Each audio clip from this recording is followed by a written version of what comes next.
Les vraies voix Sud Radio, 17h-20h, Philippe David.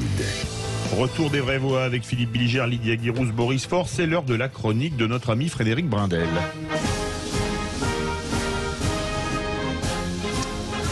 Bonsoir Frédéric. Bonsoir à tous. Devenir ministre, une consécration, mais tout peut s'effondrer très vite. D'ailleurs, souvent, le président de la République choisit un intouchable, une star de la société civile, susceptible de résister aux orages. Vous vous êtes intéressé, Frédéric, aux profils les plus fous.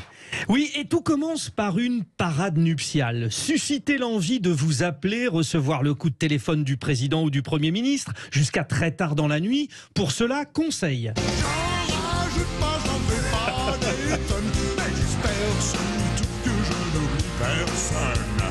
Lèche-bot blues, je fais le lèche-bot blues.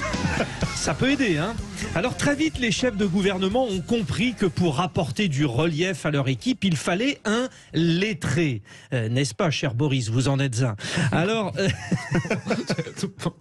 le philosophe essayiste Luc Ferry restera le beau coup de plume de Jean-Pierre Raffarin. Le populaire historien Alain Decaux, celui de Michel Rocard. Françoise Giroud, une femme journaliste, celui de Raymond Barre. Le summum reste l'accompagnement du général de Gaulle par l'écrivain aventurier grandiloquent André Malraux. Parler à cette foule qui semble s'étendre jusqu'au fond de la nuit, en ne voyant que quelques-uns d'entre vous.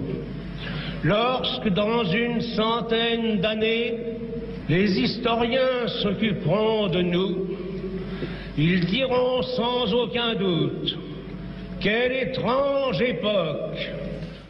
Vous imaginez Gabriel Attal parler comme ça? Ah oui, là, ça paraît compliqué, oui. Bon, la littérature, c'est bien, mais la science, c'est rassurant. Les médecins Bernard Kouchner, Claude Maluret, Philippe Douste-Blazy, plus sélect encore, le cancérologue Léon Schwarzenberg sont appelés pour diriger un ministère. Jean-Pierre Raffarin, lui, ne reculant devant aucun challenge, il vise les étoiles en confiant le ministère de la Recherche à la spationaute Claudie Aigneret. Voilà pour ce qui brille. Seulement, il arrive qu'un ministre touche le fond à cause de sa fonction. Edmond Hervé, condamné dans l'affaire du sang contaminé. Le ministre de la Santé du gouvernement, Fabius, aura marqué tristement l'histoire. Il accuse le coup. Elle n'a pas eu le courage de me relaxer totalement et elle n'a pas eu le courage de me condamner réellement. Cette décision, qui est injuste, obtenue, je viens de le savoir, par 8 voix contre 7, montre que la politique partisane l'a emporté sur la justice et sur le droit. Autre catastrophe, Charles Hernu, ministre de la Défense sous Mitterrand, devra lui démissionner de son mandat à cause de l'affaire du sabotage du navire de l'organisation Greenpeace, le Rainbow Warrior. Le ministre du Budget du gouvernement Hérault, Jérôme Cahuzac, en fera de même pour abus de biens sociaux. C'est ce qu'on appelle le comble du ministre du Budget.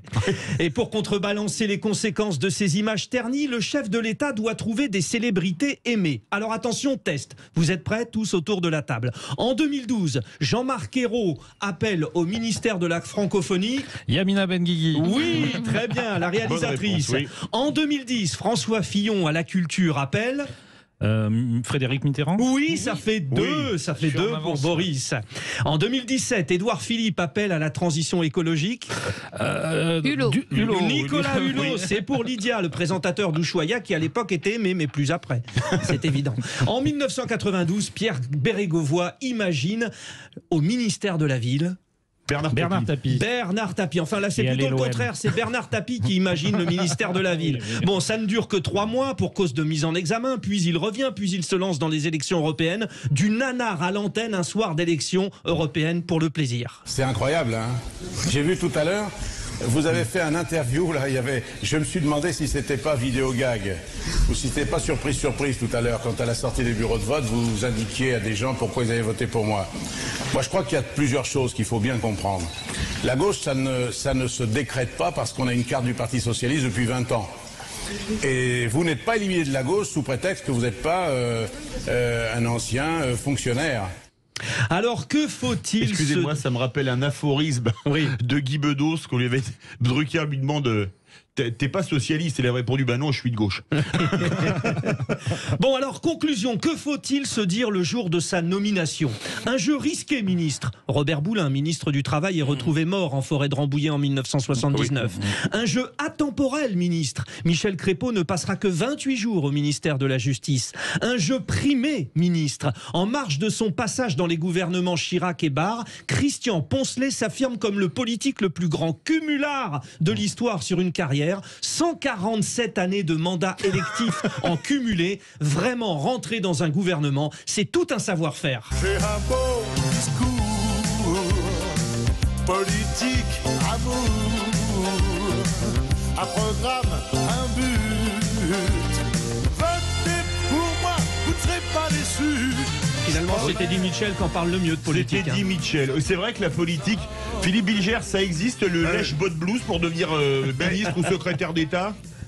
Justement, mon cher Philippe et Frédéric, de cette inventivité talentueuse qui met un peu tout et son contraire dans le même sac, eh bien, le conseil fondamental, c'est celui d'Eddie Mitchell dans sa première chanson, Lèche-Bot. C'est fondamental. Ah oui. Il faut savoir flatter.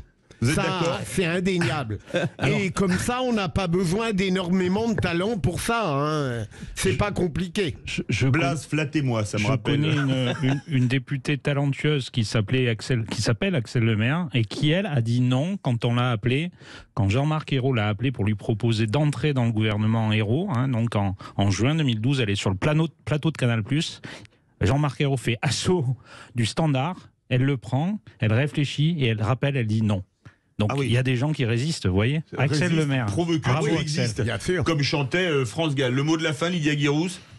Faire le lèche-bot, c'est surtout quand on n'a pas de compétences. Parce que quand on est un poids lourd politique et qu'on est reconnu sur ces domaines de compétences, il ne faut pas en faire trop.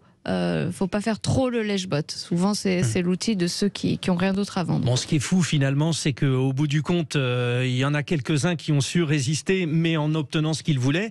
Bernard Tapie qui a dit oui, mais je décide de quel ministère et je crée le ministère de la ville.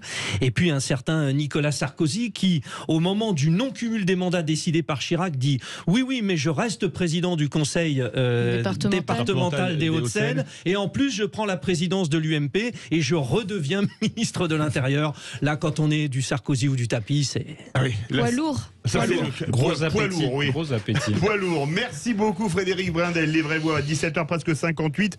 On se retrouve dans quelques instants pour le journal. À 18h30, notre grand débat. Le gouvernement d'Elisabeth Borne n'est plus forcément provisoire.